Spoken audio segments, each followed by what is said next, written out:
Hey everybody, Tom Vasel here, and welcome back to 6,000 Games Better Than These. This is where I take a look at board games on Board Game Geek, a huge internet website about board games. And I started at number 6,000, and I'm going through them. And we're just taking a look at these, because some of them are interesting, some are mediocre, some are actually pretty good. So let's take a look. Today we're at 6,601. This is Shaon Inc. I remember when this came out. An Eagle Griffin game. At the time, they seemed like they could do no wrong, and here they could do some wrong. This is a game I thought was pretty neat because the area control was to put a flag in between two areas or in the corners of four areas, but it just was very much a boring, bad game, actually. 4 out of 10 I gave it. Fifth Avenue. This is a game that was in the Aliyah Line, like Puerto Rico and other games like that. And this one just doesn't work for me because you're moving through this city here of New York, but you have to kind of set the next person up to score. And I just really dislike that whole concept of setting someone else up to score. The Last Bottle of Rum. I don't know if I've heard of this one before. Lord Raccoon Games. Alrighty, Sticky Chameleons. So Sticky Chameleons is a game, and let me see if I can show you a picture here of them. Yep, see that? There's sticky chameleons with tails, and you're throwing them at the table trying to grab cards. I was amused by it. I like it, but this is a very much one-note type game for people. Time and Space. Wow. I remember when Time and Space came out because it was hot. Well, actually, the first game that was hot, that was Space Dealer. Space Dealer is actually ranked 3,000. It's higher, even if Time and Space is essentially the same game. This is a Euro-style game in which you are going to be flipping timers over to take actions, moving around and collecting resources and delivering them. The problem is you're all doing this stuff simultaneously, so if someone makes a mistake, no one's going to catch it. No one's cheating necessarily. It's just easy to accidentally cheat. This one actually, I have here as a 7, but I would drop this to a 6 today, probably. Minecraft Portal Dash. I never did get around to playing that one. Goldblivion. I have this one on our to-be-reviewed shelf. Meeples and Monsters. Meeples and Monsters. Train the village and protect it from monsters and threats. So, in this game, and I don't really like the theming of this because it's like, you got meeples.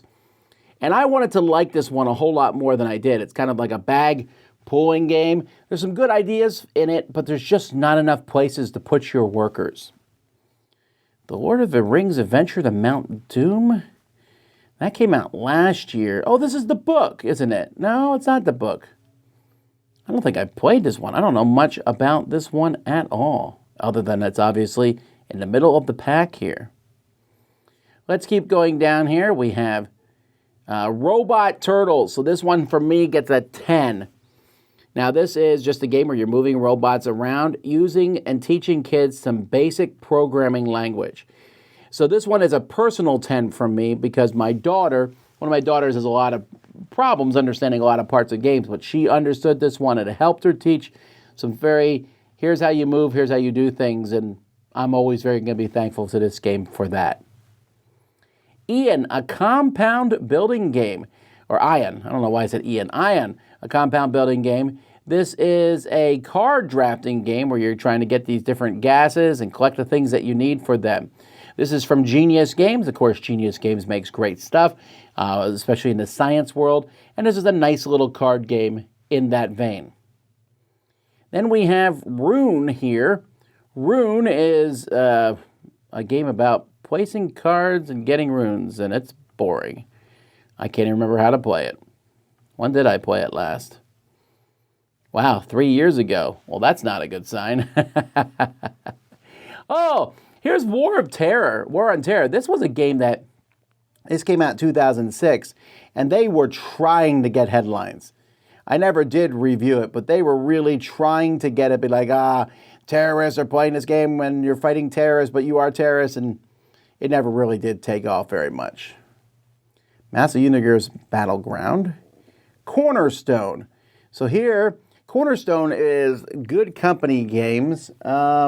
and Cosmos, and you're building this weird little building trying to get your Meeples to the top. Man, that building looks like it's about to fall over. If I remember correctly, not necessarily an abstract game, but more about 3D spatial awareness. Code of Nine, another game I'm not a huge fan of.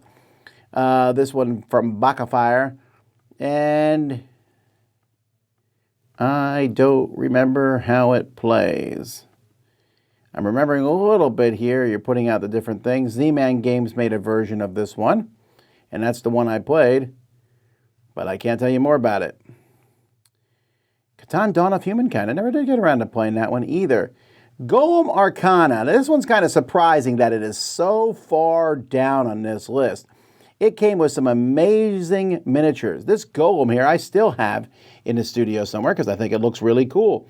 They were pre-painted miniatures, and it played with an app that you would go through and you move stuff around the board. And you know what? You didn't need the board or the miniatures. The app did everything. So there needs to be some sort of compromise there. Let's see, we got the Speed of Heat and the Rival Networks. So the Rival Networks is a two-player version of the Networks. And while the Networks is a very good game about running a TV show, the Rival Networks was a little too sanitized and too back and forth, and honestly, you can just play Networks with two players. This just missed the mark, that's why I gave it a 6.5. Here's a new Keyforge, Montage. Oh, this is an old classic game, Montage. Give a clue that can be solved, but stump your opponents. This is the kind of game that if I saw it, I would consider getting it just because it's classic. Star Trek's Flux. Freya's Folly. Now, Freya's Folly is a terrible looking game. This is from Don Bone Sagacity Games, and this was about digging down to get gems. Almost like a little bit of, not quite Dig Dug, but that kind of feel to it. And wow, this game doesn't look good at all. So this game, Freya's Folly, came out in 2005. I ranked it in 2011. I would probably not give it a 7 today because I think the way it looks would put me off that much. But I remember it being a decent game. Planet Etuk, that's cute backwards. Paradise. I'm surprised there's not more games with the word paradise in them. In fact, let me see. If I put in Paradise, how many games come up? 3 different games called Paradise. But what if I say Pair-o-Dice? How many games come up? Well, none. Maybe I'm spelling it wrong. Anywho, back to Sienna. Sienna, oh, I forgot about this game. Sienna is a classic way to whenever you ask me a game, what game puts style over substance? This is the game. I mean, look at this board. See this? All that area there is a place where you can put things. But it's because they wanted to preserve this art and how well the art looked at it. When you put your workers out, they do different things, but you have to remember what they do based on the spot. They didn't want to put things on the board like that. So it's a problem because they didn't want to mess up the art, but you could barely play the game. It's a bummer. Go-Go Gelato is from the Roberto Fraga, who's king of these dexterity games, and this is where you're taking ice cream cones and moving them back and forth.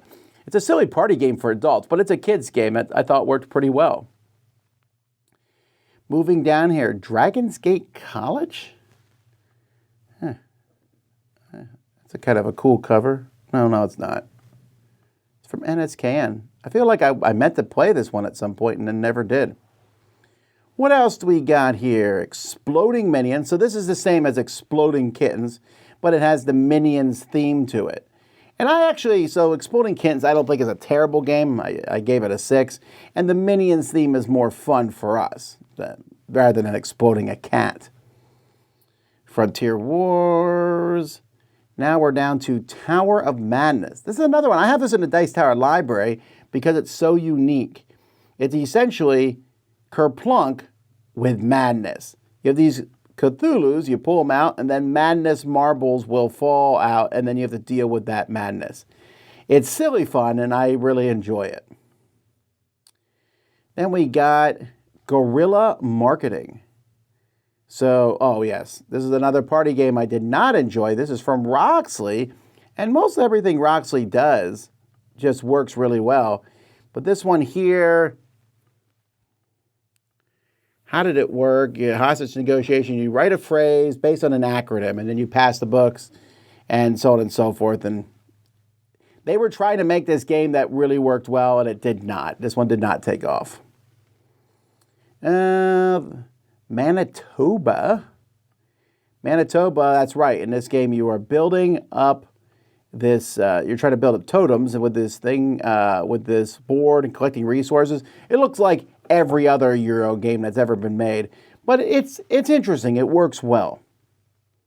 Mystic Scrolls, Tatu. Capture spirits, earn points. This is a trick-taking game, and I just recently have played this one. I think Tatu is a very intriguing game. Reimplements Dr. Jekyll, Mr. Hyde, but it's a two-partner game, so you're trying to play these cards at the right time, and you're forced to play your opponent's cards sometimes, which I find to be really interesting. But it's only for people who like really esoteric trick-taking games. Fetes and Colorful. So this game is from Green Couch Games, from Philip DuBarry. And I honestly don't remember enough about this game other than to say I thought it was okay.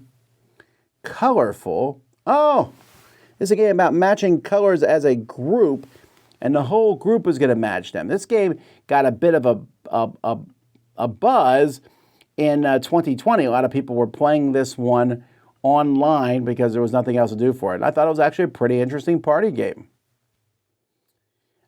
Speaking of party games, we have What Were You Thinking? So What Were You Thinking is a game from Richard Garfield, Wizards of the Coast. And it's going to ask you a question. Let's see if we can zoom in here. List 5 candy bars. And you're trying to say the 5 candy bars everyone else has. 5 brands of shampoo. Name 3 movies that critics hated, but you liked. That sort of thing. And you're trying to match other people. Galaxy of Tran. This one I gave a 6 to. A lot of triangles in this game. Yes, I remember all these gems and triangles. Don't make me put boxes away like that. Yeah, it's kind of like a little 4X game. Nothing great. Just okay. Star Scrappers Orbital. That one's getting a lot of buzz. Cerebria, the card game. Actually, I think this is pretty high comparatively. Cerebria, the game that it's based on, is from Mind Clash Games. And let's take a look at where Cerebria, I just spelled it wrong there, didn't I? Cerebria, the Inside World.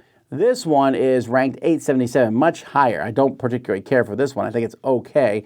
It's a Much Ado About Nothing. I think the card game is actually bad. I think it's one of those games that was designed just to be thrown into the box. King's Gold. You think I would have played this one here? From Blue Orange. No, but it sure sounds like a game that I've come across at some point. And then the last game in here that I played, so we'll look at Clue FX first, and the last game is Al Rashid. Clue FX, so this is an electronics talking Clue that came out in 2003. Still Clue. And then Al Rashid here, this is a game, I remember this one. I liked it, but it was very difficult to read the fonts. See that word culture there? Almost impossible. I remember complaining about this because we could barely read the cover of the game. The title's down there underneath the words. And there was different fonts on different things that made it hard to read. It was a good game, but almost unplayable. And there you go, folks. That is another 100 games. My favorite in this lot, is probably Robot Turtles, but that's because I have a personal connection to it with me and my daughter. What's your favorite? Let me know in the comments. And because, why not tell people about some great games that we have all played. Anyway, until next time, I'm Tom Vasel, and you've been watching 6,000 Games Better Than These on the Dice Tower.